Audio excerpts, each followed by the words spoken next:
Olá, pessoal! Boa noite! Que prazer estar aqui com vocês nessa noite. Muito bacana, nossa primeira live, hein? Vamos aprender juntos, ok? Bom, pessoal, eu sou a Elis, eu sou psicóloga, eu sou apaixonada pela psicanálise, tenho já alguns anos de vivência na área da saúde pública. E a nossa ideia de estarmos aqui hoje para conversar um pouquinho sobre você, sobre o que te adoece, sobre o que te entristece. Eu comecei recentemente a fazer uma série sobre saúde mental e foi surpreendente a quantidade de mensagens que eu recebi, né? De perguntas, pessoas me relatando N situações das mais diversas. E foi por isso que nós pensamos em fazer essa live com muito carinho para você.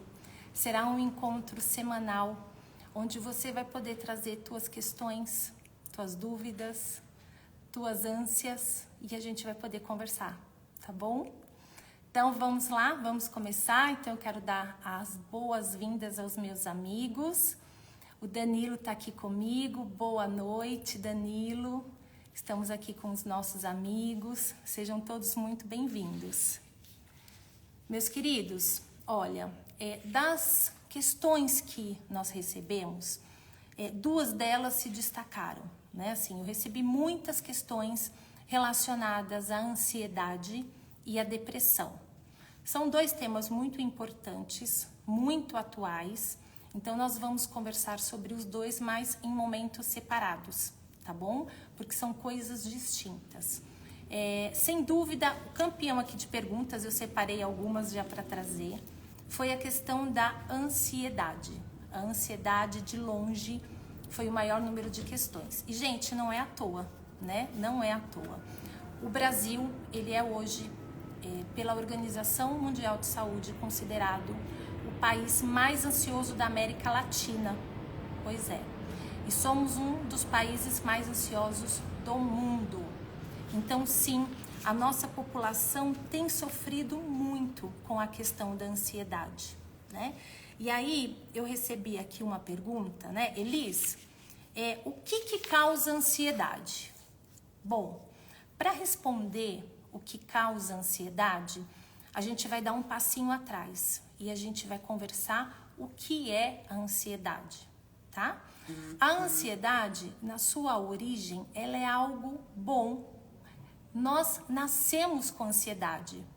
Elisa, então a gente nasce ansioso?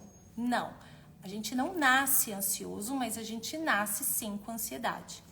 A ansiedade, ela é uma reação natural que nós temos diante de uma situação de perigo, diante de uma situação em que a gente se sente em risco. Vou dar aqui um exemplo para vocês. Nós estamos andando e a gente se depara com uma rua escura. O coração acelera, a mão começa a suar e a gente fala assim, sabe o que eu vou fazer? Eu vou dar a volta no quarteirão, eu não vou ficar aqui nessa rua não. Muito bem, você percebe? É algo quase que instintivo, é natural, você querendo se proteger, você querendo fugir daquela situação de perigo. A ansiedade é isso. Por isso que na sua origem a ansiedade é algo bom. O problema está no excesso da ansiedade, na intensidade, na persistência da ansiedade. E é isso o que pode nos adoecer. Quando a gente fala de transtornos da ansiedade, sim, é porque o excesso da ansiedade, ela faz da nossa vida um verdadeiro transtorno, né? E é por isso que nós podemos cuidar disso. E aí, já para deixar claro, muitas vezes a gente ouve, né, de muitos pacientes que chegam com crise de ansiedade, o quanto eles são rotulados. Isso já aconteceu com você? Né, de ser rotulado? Isso é frescura. Isso é falta do que fazer, isso é falta de trabalhar, né? Você não tem do que reclamar, sua vida é perfeita. Gente, vocês vão ver que não é bem assim, tá bom? Então, vamos lá. Então, a gente já viu o que é a ansiedade, certo? Então, o que causa agora a ansiedade? Olha, a ansiedade, ela não é causada por um fator único, tá? E não é o mesmo fator que causa ansiedade em todo mundo. Então, aquilo que é um gatilho para mim, pode não ser para você. Exemplo, digamos que nós estamos numa sala com 10 pessoas.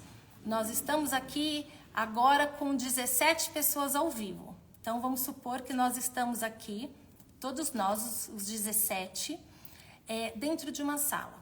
E acontece um assalto. Cada um vai reagir de uma forma. Claro que todo mundo vai ficar assustado, enfim. Mas nem todos vão desenvolver crises de ansiedade, né? Então, Elis, você está querendo me dizer que não é um fator externo que gera? Sim.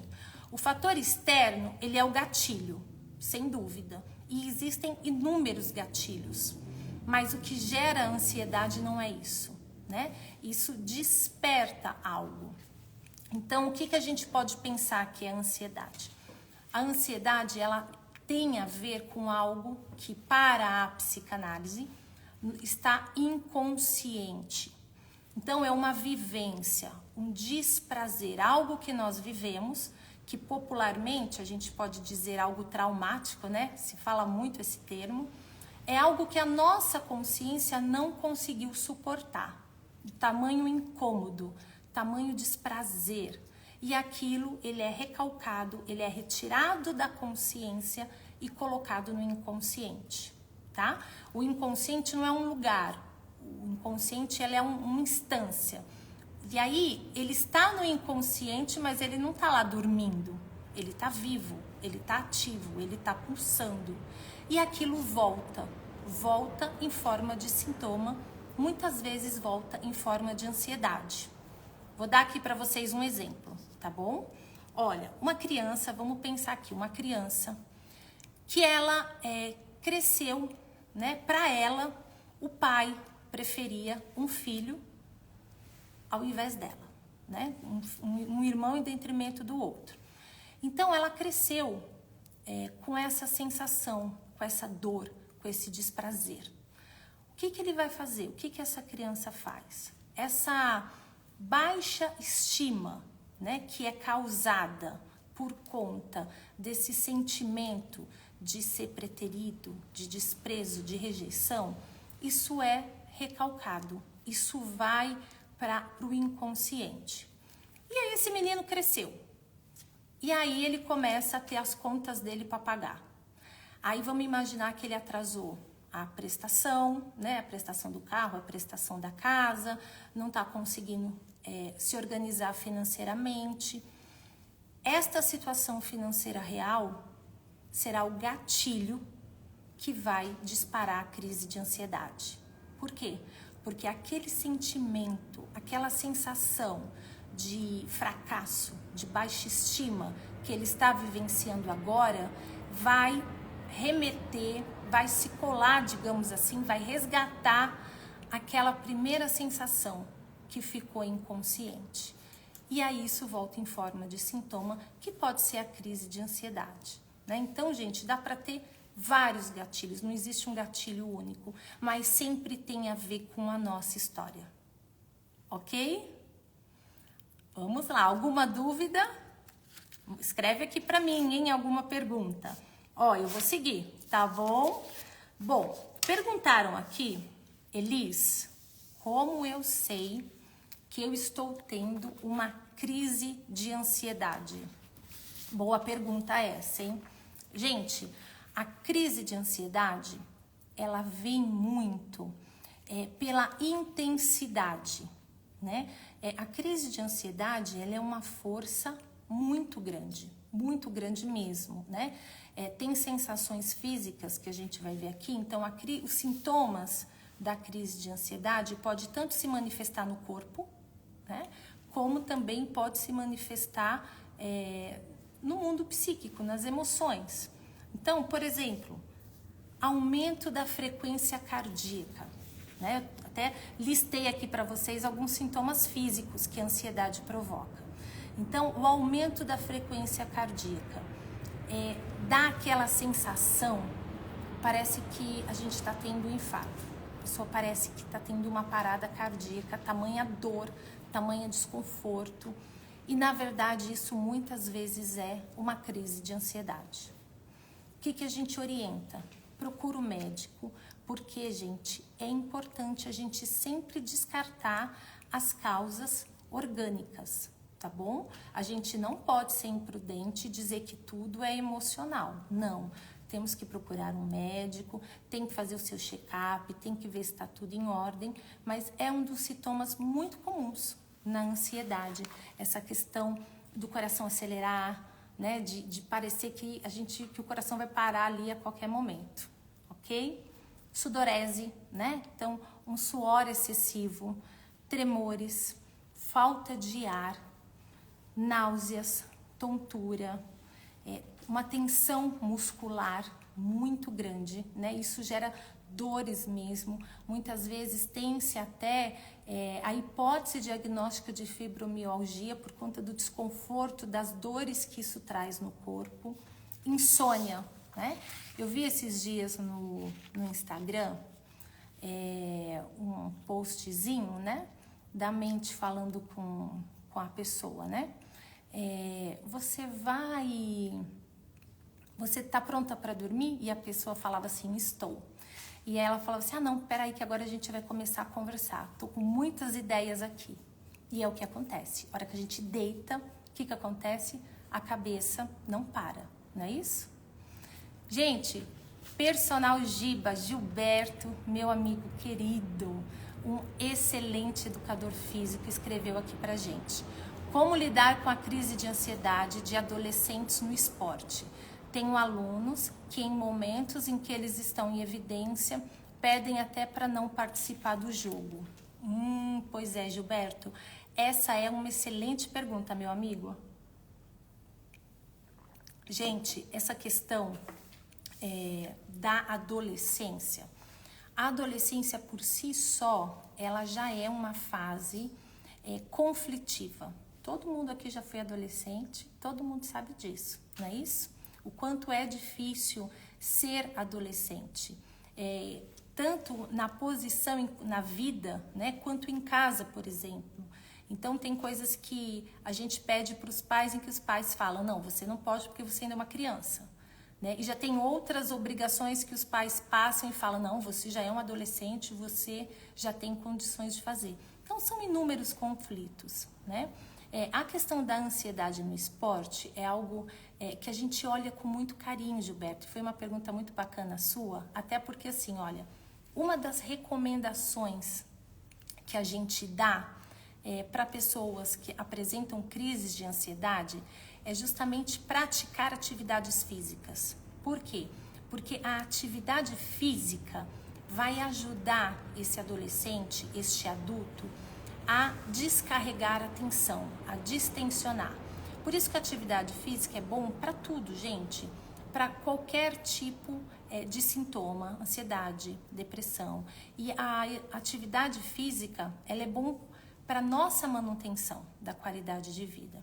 Quando eu olho para adolescentes no esporte, que quando está em situações de destaque, evidência, ele trava, eu suponho que há algo aí além da ansiedade, né? Então, eu entendo que esse movimento, esse mecanismo, ele não se dá só por conta da ansiedade. Então, vale a pena, e aí é uma sugestão, que este aluno busque ajuda, né? Que ele busque um acompanhamento psicológico. Isso é muito importante, né? A gente tem acompanhamento psicológico, temos o SUS, temos clínicas sociais, nós temos as universidades aqui de Guarulhos. Então, a gente tem crescido o campo e a oferta de atendimento psicológico, tá bom? Porque esse adolescente, ele precisa entender o que o paralisa, né? E é a questão de pensar mesmo, o que te paralisa? Por que você não pode vencer?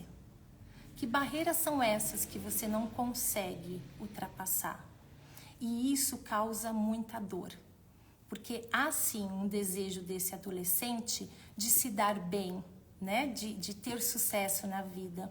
Mas é algo que ele não sabe o que é, mas que o emperra, o empata, o amarra, né? E isso é uma angústia muito grande. Até porque a gente não sabe, mas pode ser que esse adolescente viva cercado de expectativas, né? Olha, você vai ser o diferencial na família. Estamos todos contando com você. Olha a pressão que muitas vezes é colocada em cima desse jovem, né? Então, a minha sugestão é que a gente olhe com mais carinho, que a gente faça uma escuta diferenciada, porque às vezes não é só a ansiedade, pode ter outras coisas aí associadas, né? Ó, a Priscila, oi Pri, a Priscila tá escrevendo aqui pra gente, pais de adolescentes também sofrem. É verdade, também sofrem, viu Pri? E sofrem muito também. A gente tem percebido que as famílias, de um modo geral, estão em sofrimento emocional, né? É um distanciamento, parece, entre as famílias. Eu atendo alguns adolescentes nas escolas, né? Também no consultório, e é incrível porque aquilo que os pais supõem saber sobre eles não corresponde ao que eles pensam, ao que eles desejam, né? Há um distanciamento muito grande. E esse distanciamento causa esse sofrimento, porque ocorre muitas vezes a falta de vínculo. Então, esse adolescente vai preferir um amigo fora de casa do que o pai e a mãe para conversar. E aí é hora da gente entender, peraí, vamos parar que aqui não tá legal. Se a gente não cuidar do nosso filho, se ele não tiver o prazer de vir aqui para casa, ele vai procurar outro lugar que o acolha. Então é importante a gente poder pensar, né, como está hoje e quais as estratégias que a gente pode adotar para resgatar o nosso filho, para trazer ele para perto pra gente. Lembrando que não existe família perfeita. Lembrando que sim, a gente sempre vai ter aquele momento de ansiedade, né? Vocês acham que antes de começar a live aqui eu não estava ansiosa? Sim, eu estava ansiosa sim, né? A diferença é que a ansiedade a gente sente, mas a gente aprende a lidar com ela.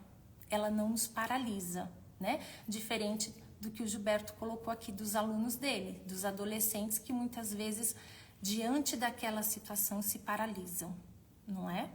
Mas vamos lá, gente, vamos cuidar dos nossos jovens, vamos cuidar das nossas famílias, tá bom? E aí, que mais? Mais perguntas? Coloquem aí pra gente poder conversar. Olha, eu vou citando aqui e eu vou avançando com algumas questões que me perguntaram, tá bom? Elis, técnica de relaxamento, de meditação, funciona para ansiedade? Gente, pode funcionar sim.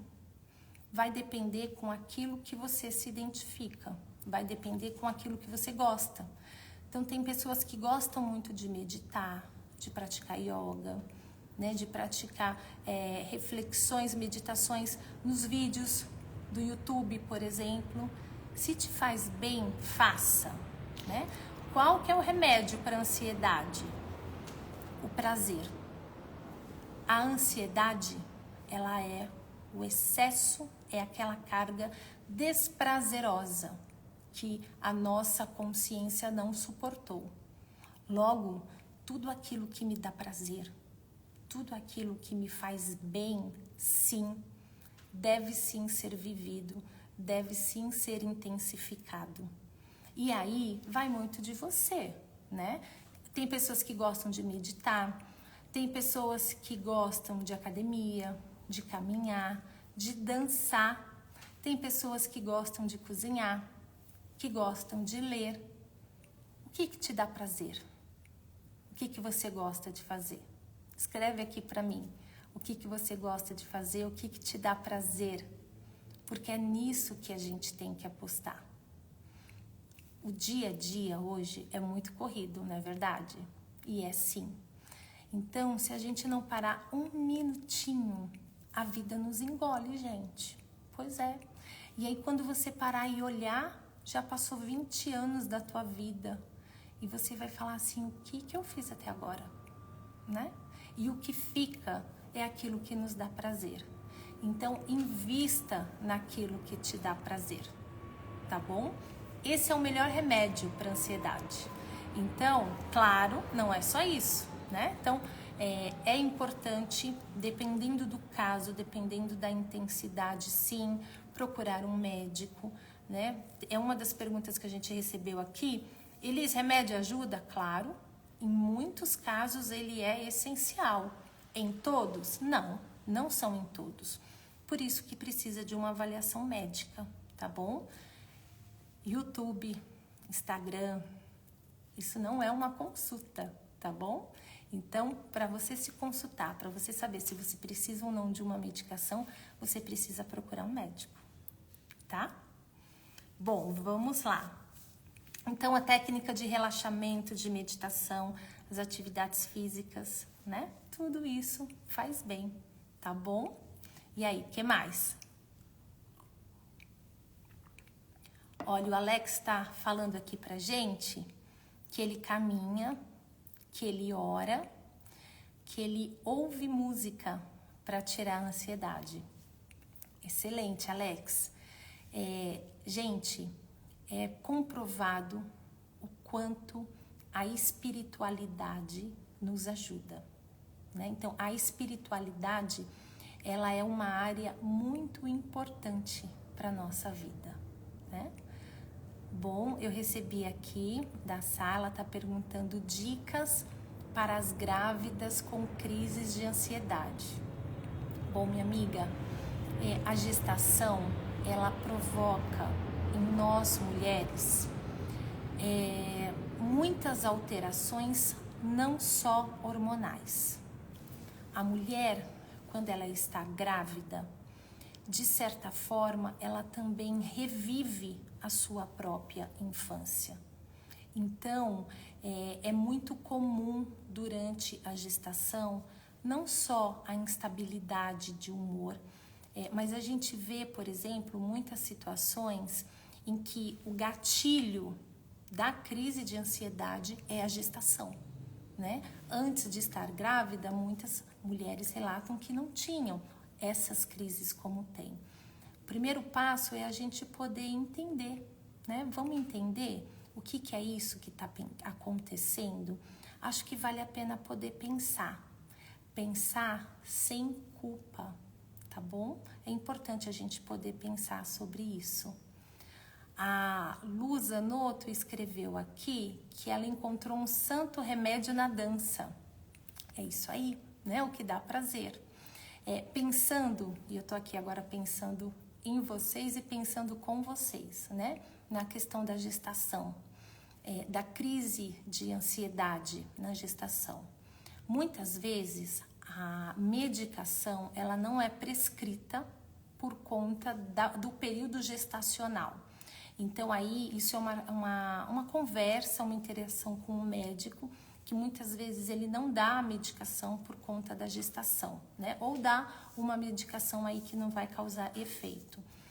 É importante ter claro que a medicação, ela ajuda sim, mas não a curar. Ela ajuda a controlar o sintoma. Tanto que quando você para a medicação, o sintoma volta e às vezes volta até mais forte, né? Então é a gente poder um olhar para dentro, para a gente poder entender quais são esses gatilhos, né? Em que momento que essa ansiedade vem? E outra, será que é por conta da gestação? Porque a gente está pensando que pode ser, mas também pode não ser. Será que essas crises de ansiedade já não começaram lá atrás? Né? Então, para a gente poder pensar. Dicas, olha, tudo aquilo que te ajude a tirar o foco. Por exemplo, né? Em alguns casos ajuda ir tomar um banho, né? E fazer uma caminhada, conversar com amigos, tudo isso ajuda. É importante você saber que você não está sozinha, você não está sozinho, tá? Isso é muito importante você saber. É uma doença solitária, porque por mais que a gente fale, as pessoas podem ou não dar crédito, ou não entender. Às vezes as pessoas ficam tão preocupadas em querer nos ajudar que elas acabam, né? Olha, isso vai passar. Não, deixa isso pra lá. Olha, nem dá atenção para isso. Como que a gente não vai dar atenção para uma coisa que nos machuca tanto? Não é verdade? Então, é importante você saber que você não tá sozinha, tá bom? E se precisar, busque sim uma ajuda profissional. Às vezes, quando a gente olha ali para o nosso redor, a gente percebe várias situações. Nossa, antes isso não me estressava, antes isso não me incomodava, agora isso, minha tolerância já está lá embaixo, né? O pessoal brinca, já vou gastar meu réu primário, porque olha, não estou aguentando essa situação, quero largar todo mundo e quero ir embora. Às vezes isso não é só ansiedade, né? Às vezes essa angústia pode estar associada a outras coisas também, às vezes a um quadro depressivo, por que não? Né? Então, a gente tem que olhar para todos os aspectos com carinho, tá bom? Bom, o que mais que temos aqui? Eu passei uma mensagem, eu vou voltar. Ó, a Diva pergunta, Elis, em que momento e atitudes dos filhos que os pais precisam se atentar para perceber que estão em crise de ansiedade? Diva, excelente pergunta. Olha, é muito importante para os pais se atentarem, né? Um dos primeiros sinais, mudança de comportamento. Quando há mudança de comportamento, há sinal de que alguma coisa aí foi mexida, né? E é importante que esses pais acolham esses filhos e se coloquem à disposição, né? Então, o que aconteceu, o que está acontecendo? Às vezes o adolescente não quer falar naquele momento, então você pode, olha, se você precisar, eu estou aqui, né? Para te ouvir. E por incrível que pareça, mais do que falar, quando você está diante de alguém com uma crise de ansiedade ou com uma crise depressiva, vai surtir muito mais efeito se você acolher essa pessoa. Acredita? A gente muitas vezes, estão me falando aqui que tem uma pergunta antes da Diva. Muitas vezes a gente fica tão preocupado em querer ter algo para falar para essa pessoa, não é verdade? Mas às vezes, de você poder acolher essa pessoa, isso faz toda a diferença. E como que eu acolho? De diversas formas. Às vezes você nem precisa falar nada, só de você ouvi-la. Às vezes um sorriso, um abraço. Às vezes só você falar, eu estou aqui com você. Isso muda muito, gente. E muda mesmo, tá? Bom, vamos voltar aqui. Então, parece que tem uma pergunta aqui, é isso? Bom, eu vou pedir então para vocês me ajudarem aqui, gente. Me ajuda aí, me ajuda aí. Bom, vamos seguindo? Vamos? O que mais? Dúvidas, perguntas? Vamos lá. Bom, me perguntaram a diferença de depressão e de ansiedade. Há alguns teóricos que eles dizem, né, fazendo um paralelo rápido entre a depressão e a ansiedade. A depressão, ela é o excesso de passado. A ansiedade, ela é o excesso de futuro. Tanto que quando a gente conversa com uma pessoa ansiosa, vocês percebem que ela não consegue se manter ali no presente, né? A nossa mente está sempre no amanhã, inúmeras preocupações, e a gente acaba não aproveitando, não desfrutando este momento presente. Até aqui chegou pra gente uma pergunta. E no ambiente de trabalho? Como agir com um amigo em crise? Bom, gente, no ambiente de trabalho, a gente percebe que há fatores que são gatilhos, né, para crises de ansiedade. Então, eu trabalho na saúde pública e aí não é raro da gente encontrar colegas adoecidos, não é isso? Então, qual é a melhor forma de agir com esse colega em crise? Acolhê-lo, o acolhimento faz toda a diferença, seja no trabalho, seja em casa, né? Às vezes é importante você encaminhar este colega, este profissional, conversar com a chefia, né? Ver se ele aceita, conversar com a chefia e encaminhar esse profissional para a saúde do trabalhador, né? Muitas empresas têm esse núcleo de saúde do trabalhador que presta esse acolhimento, né? Sim, colocaram aqui a questão da pandemia, é verdade, gente. A pandemia, peraí que me mandaram uma coisa aqui que eu não estou entendendo. Uma das coisas que pioraram muito, isso a Organização Mundial de Saúde nos diz, foi a pandemia. A pandemia aumentou o número de pessoas ansiosas, depressivas, o número de abusos sexuais dentro de casa. Então, esses números, eles foram amplificados ao extremo por conta da pandemia. Isso é verdade, né? Muitos acabaram fazendo uso da medicação e se veem ainda dependentes da medicação. Isso é fato, tá? A gente não pode esquecer que no trabalho, em um modo especial, isso gera, muitas vezes, uma animosidade entre os colegas de trabalho. Por quê? Quando um se ausenta pela doença, né, isso pode sobrecarregar os outros. E aí, quando este retorna, muitas vezes gera um ambiente ali, um mal-estar. Por isso que é importante o gestor fazer esse trabalho junto com a equipe, né? A gente precisa também cuidar da saúde mental dos nossos trabalhadores. Um ambiente insalubre, ele com certeza vai ser gatilho para disparar a ansiedade, né, dos nossos profissionais. Bom, tô vendo aqui, Jaqueline está perguntando aqui, né? Evitar ou enfrentar os gatilhos que causam ansiedade? Ótima pergunta, Jaque. Bom, primeiro a gente precisa entender como evitar ou como enfrentar. Há gatilhos em que, por exemplo, eu sei que aquela situação, vivenciar aquela situação, vai ser um gatilho. Eu consigo evitar aquilo? Consigo. Olha, isso já é um avanço, porque a ansiedade, na crise de ansiedade, a gente muitas vezes perde o controle, né? A gente é tomado por aquele sentimento, por aquela ansiedade. Se você identifica aquele gatilho e se você consegue evitá-lo, ok. Agora, enfrentar esse gatilho, gente, vai depender muito do que cada um pensa. Vou te dar um exemplo aqui. Fobias. As fobias fazem parte do quadro de ansiedade. Então, medo de barata, certo? Quem tem medo de barata aqui?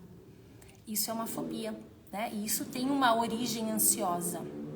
E aí vamos pensar, o que eu vou fazer? Eu vou enfrentar e matar essa barata? Ou eu vou evitar situações em que eu encontro essa barata? Entendeu?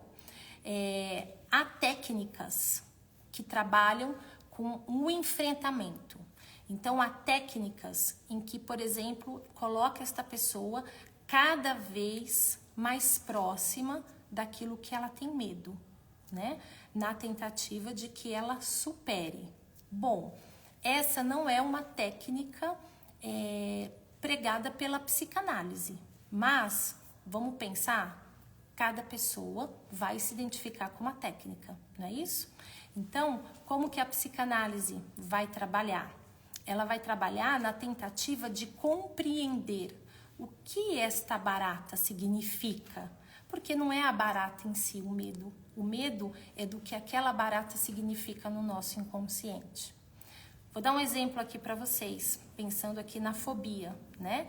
E pensando aqui na pergunta da Jaque, eu evito ou eu enfrento os gatilhos, né? Então, por exemplo, teve uma situação de uma mulher que ela tinha medo de elevador. Ela tinha muito medo de andar em elevador. Ela morava num prédio alto, ela subia e descia as escadas todos os dias. Mudou o apartamento, mudou para um prédio baixo, justamente pelo medo do elevador. E aí, a questão, né, foi muito além do ela treinar o elevador, entrar e sair do elevador ou não. Ela começou a fazer terapia e aí ela começou a entender no que aquilo estava associado. Qual era o afeto, qual era o sentimento, né? Qual era a vivência que aquilo estava relacionado. E eu não vou dizer aqui só para não expor ninguém, tá bom? Num determinado dia, ela sai de casa com a família, ela entra lá no elevador, aperta térreo e tal, e todo mundo olha para ela, como assim? Nem ela se deu conta que ela tinha entrado no elevador, apertado o andar e descido. Porque no momento em que, no processo terapêutico, ela foi resolvendo as coisas inconscientes, o que é consciente se modifica. Não sei se ficou claro, Jaque, tá bom? Mas é muito importante a gente olhar para isso com carinho, né? O Alex está falando aqui que a filha dele tem pavor de barata. A Karina está falando aqui que tem pânico de barata. Gente, eu também tenho, viu? Eu tenho medo de barata também. Elis, mas você é psicóloga. Psicóloga não tem medo de nada, né? A gente imagina às vezes que um psicólogo é a pessoa mais bem resolvida do mundo. É ou não é? Não, gente. Somos seres humanos, todos somos.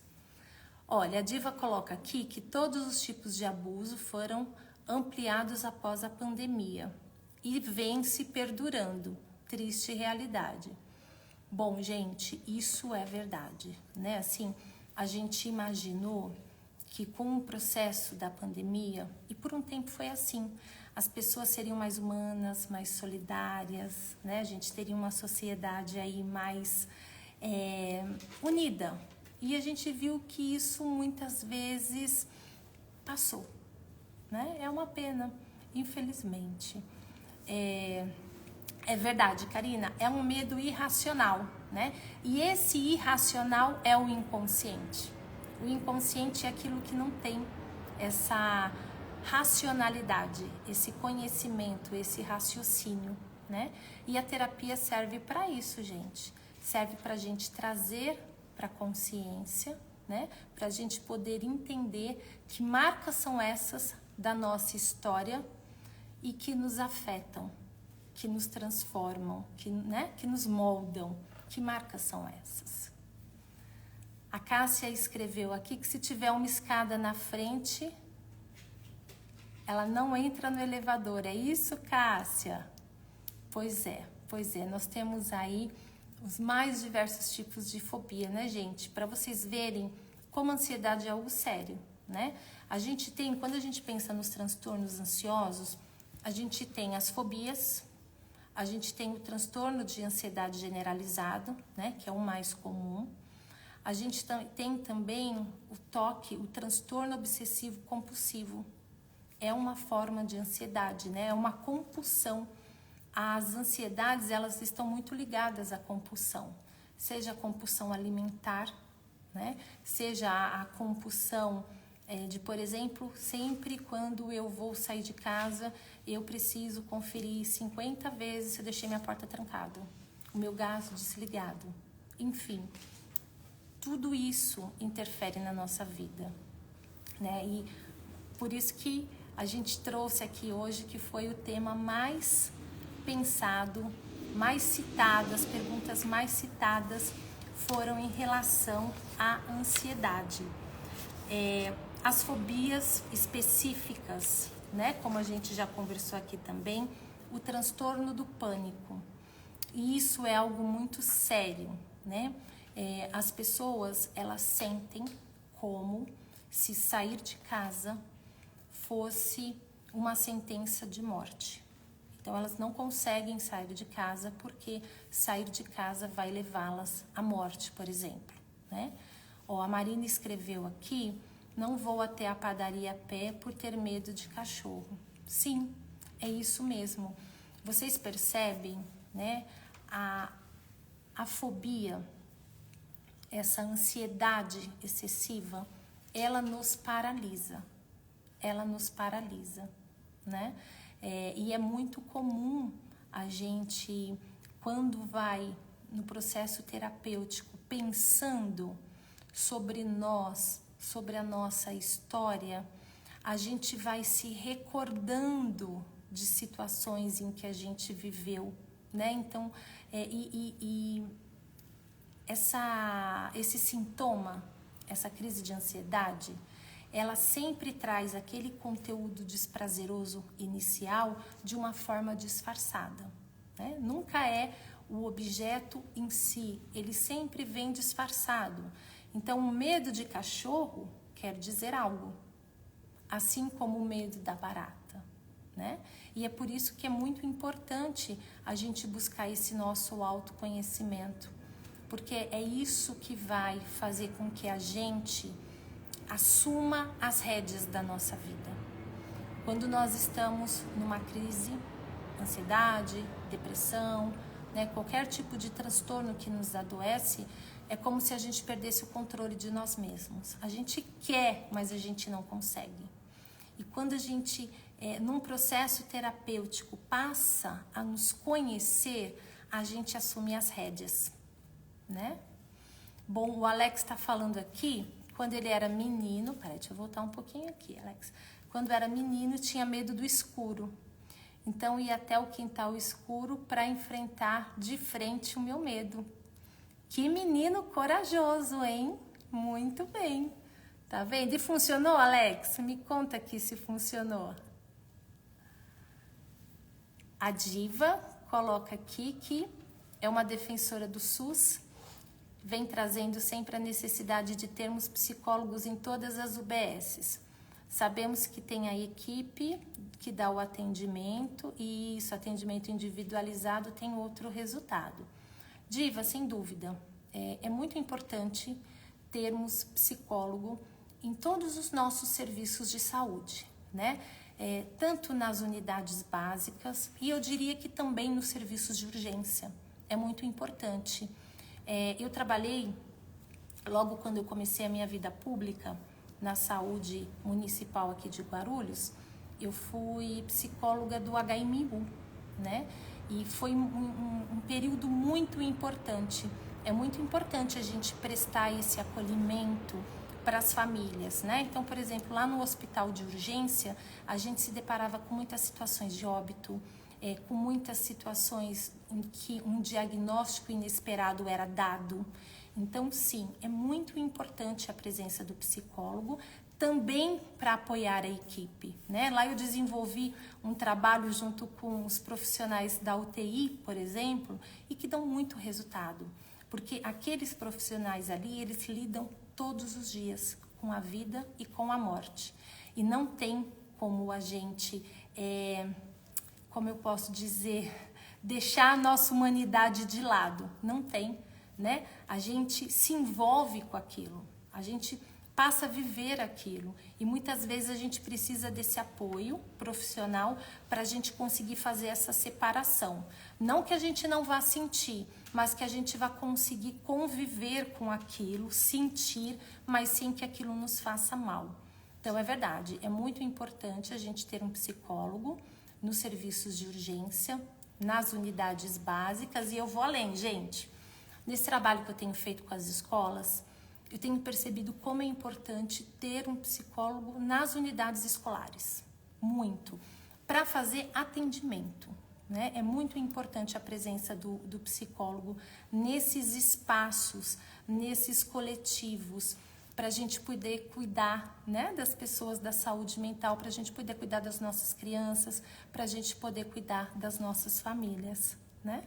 Olha, o Alex está falando aqui que funcionou, viu? Que ele enfrentou o medo dele do escuro e que deu certo. E que para ele o caminho é enfrentar o medo. Isso aí, Alex. Parabéns. A Tabata tá falando que o medo dela é de altura.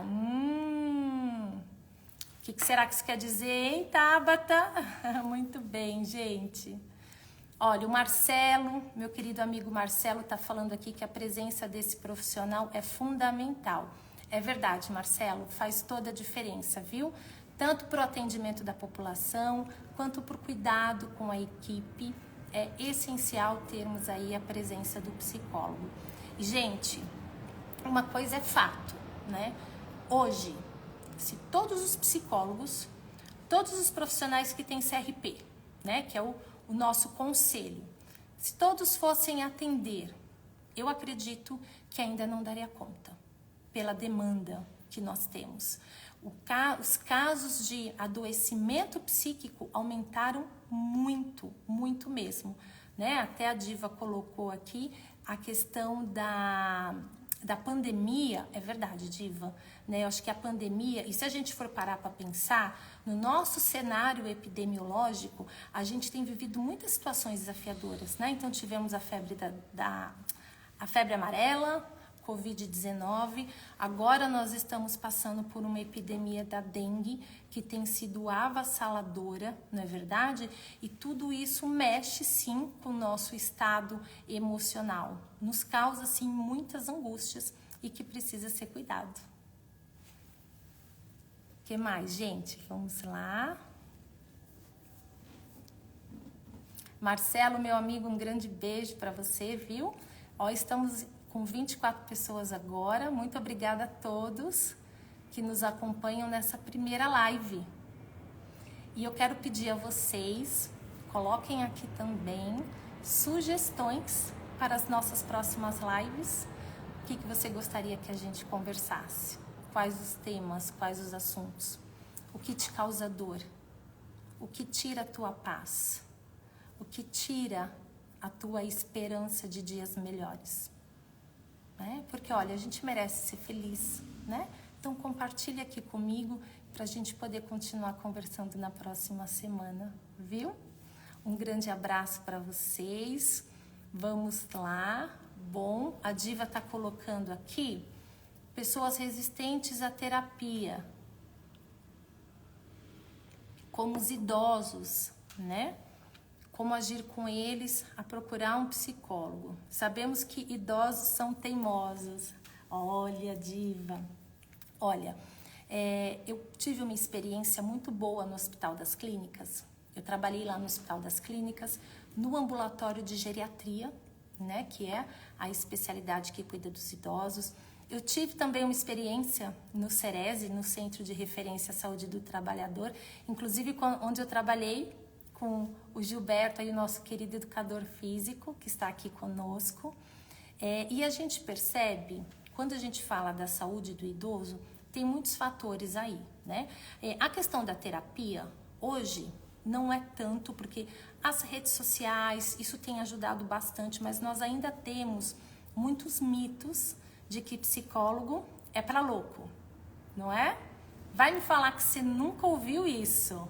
Pois é, então, que psicólogo é coisa de louco, que não precisa, que é frescura, que sabe se resolver sozinho, não é? E as gerações mais antigas, elas tinham muito isso. Até porque a psicologia, se a gente for pensar, é uma ciência nova, né? Então, há sim várias formas da gente acolher esse idoso, mas também há muito preconceito, sim, né? É importante sempre respeitar e deixar claro que o psicólogo é um profissional que vai acolhê-lo, que vai ouvi-lo, que vai ajudá-lo.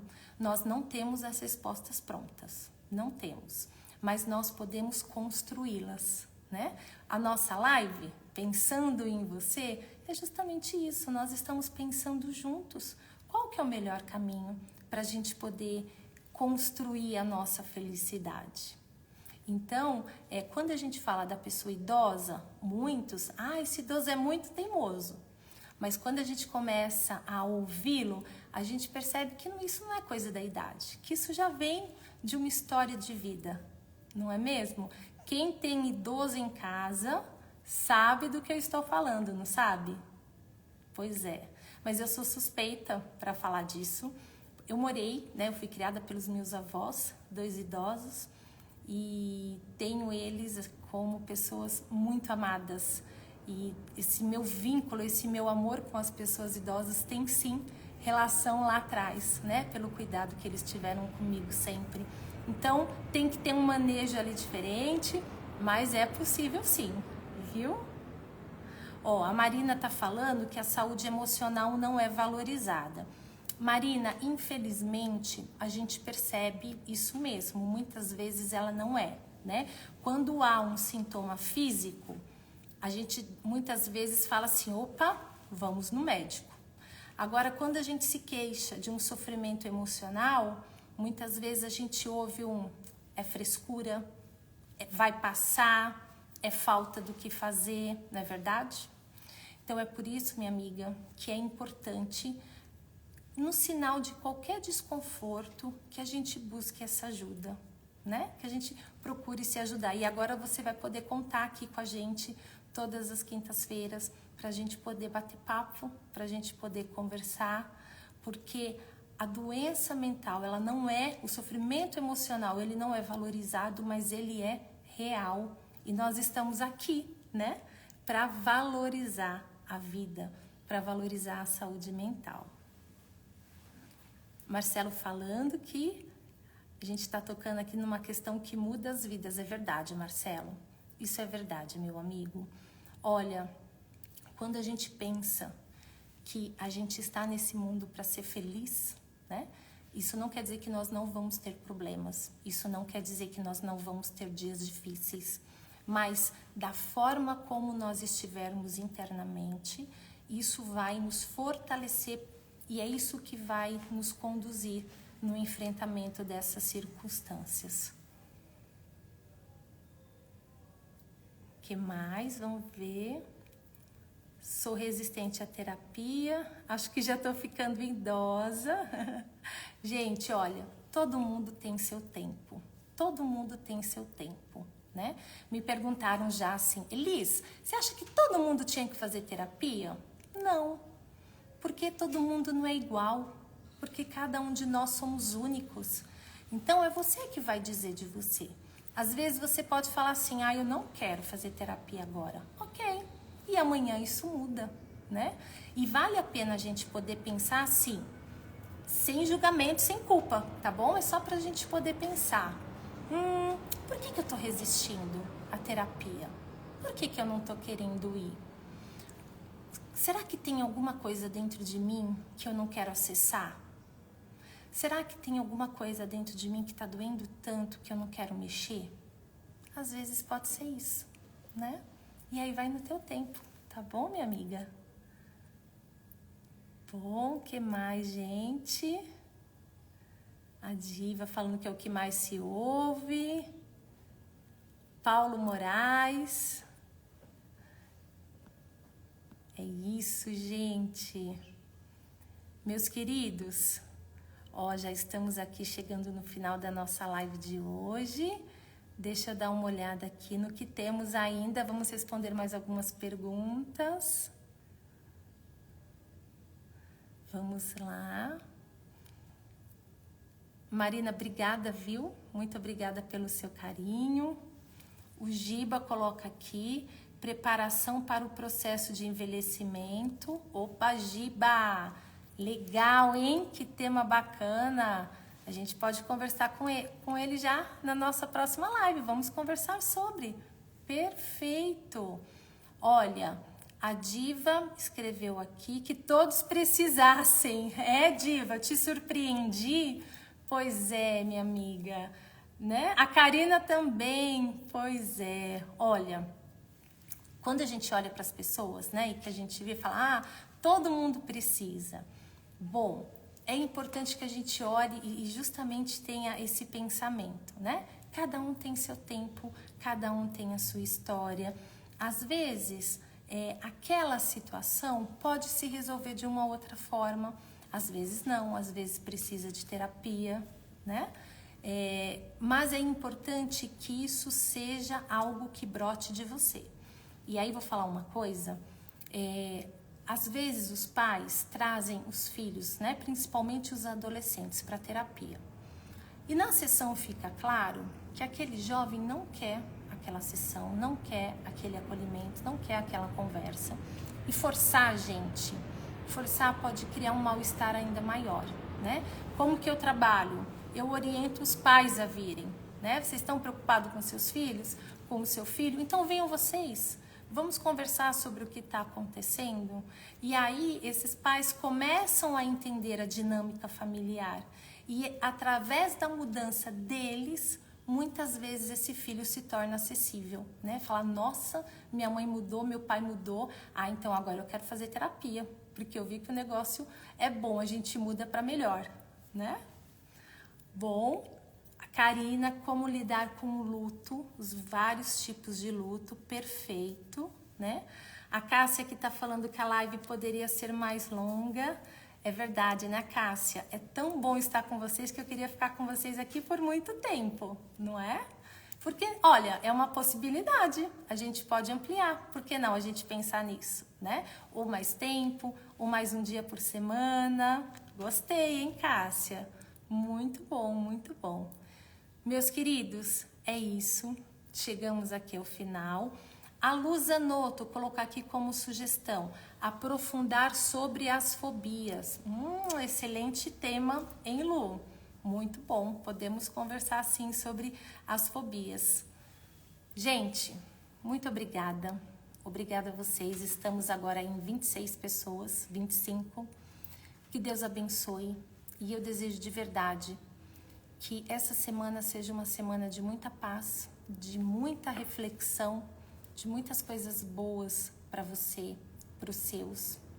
E a gente se encontra na próxima semana, tá bom? Durante a semana, se você quiser, já faz aqui suas perguntas. Ó, respondi muitas perguntinhas aqui que já tinham enviado pra gente, tá bom? Um grande beijo para vocês. Fiquem com Deus.